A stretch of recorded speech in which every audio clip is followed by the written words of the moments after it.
நம்ம இன்றைக்கி மிக்சர் செய்யலாமா? இந்த கப்பால் நான் 2 கப்பு கடல மாவு சலிச்சு எடுத்துக்கிறேன். நான் 1/4 கப்பு போதும். இல்லை, அரிசி மாவு சலிச்சு எடுத்துக்கணும். திட்டமாக உப்பு போடணும். இல்லை கொஞ்சோண்டு மஞ்சத்தூள் போட்டுக்கலாம். கொஞ்சம் மஞ்சத்தூள் போதும், கொஞ்சமாக மிளகாய்த்தூள் போதும். திட்டமாக தண்ணி ஊற்றி நம்ம பூந்திக்கு மாவு அரைக்கணும்.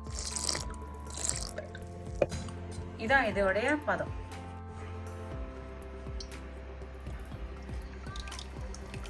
எண்ணெய் காஞ்சிட்டு உடனே நம்ம ஒன்று போட்டு எடுக்கணும். போட்டோடனே பாருங்கள், ஏன்னா அழகாக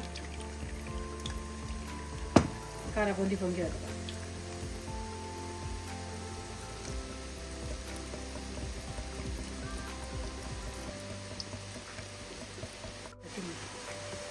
பாருங்கள், என்ன அழகாக இருக்குது பாருங்கள். காரை பொந்தி நல்லா அழகாக நம்ம இதை முருவாக வறுத்து எடுக்க வேண்டியதான்.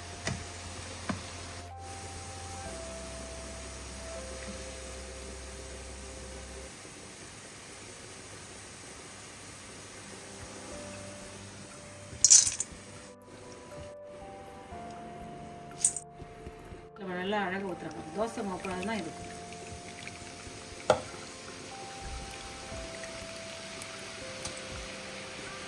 நல்ல எண்ணெய் சுற்றிச்சுன்னா சீக்கிரம் பட்டு பட்டு ஊற்றி வைக்கிறாங்க. ரொம்ப நேரம் எடுக்காது.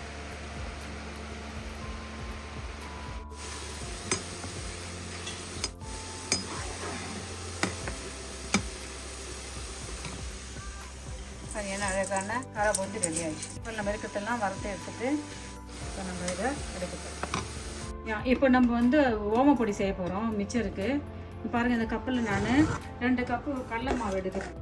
இந்த கப்பில் 1/4 கப்பு அரிசி மாவு சேர்க்கணும். மட்டுமாக உப்பு சேர்த்துக்கிறோம், கொஞ்சம் மஞ்சத்தூள் சேர்த்துக்கிறோம்,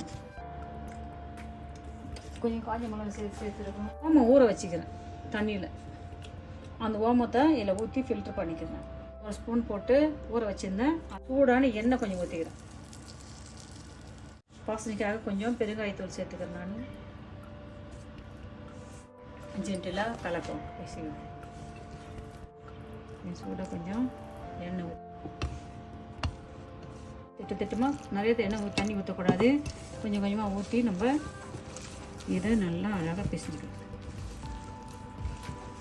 அதுக்கப்புறம் நம்ம இன்னும் கொஞ்சம் சூடாக எண்ணெய் ஊற்றிக்கலாம்.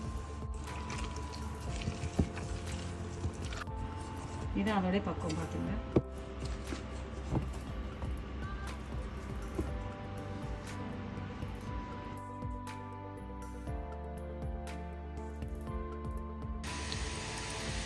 அப்படியே சுற்றி விட்டு எடுக்கணும்.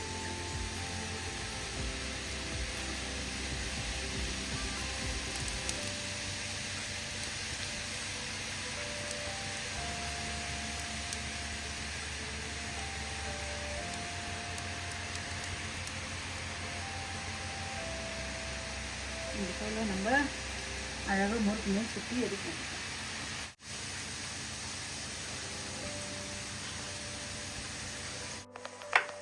பாருங்கள், அப்படியே முறுக்கு மாரி வந்துச்சா? இதை அப்படியே நம்ம என்ன பண்ணணும், திருப்பி விட்டுட்டு அப்படியே ஒரு பக்கம் வேக வச்சு இது எடுக்கணும். இதே போல் தான் எடுக்கணும். இப்படி தான் செஞ்சால் தான் ஓம்பொடி. இதான் ஓம்பொடி பக்குவம். பாருங்கள், என்ன அழகாக பெரிய பெரிய முறுக்கு மாரி தான் வரும். பெரிய சைஸ் முறுக்கு மாரி தான் வரும். நம்ம தான் அப்புறம் பின்னாடி இதை தூள் பண்ணிக்கலாம்.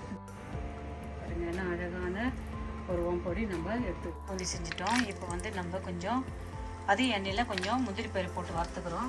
பொட்டுக்கடலை போட்டு வறுத்துக்கிறோம். 2 முந்திரி பயிறு, கொஞ்சம் முந்திரி பயிறு, கொஞ்சம் பொட்டுக்கடலை.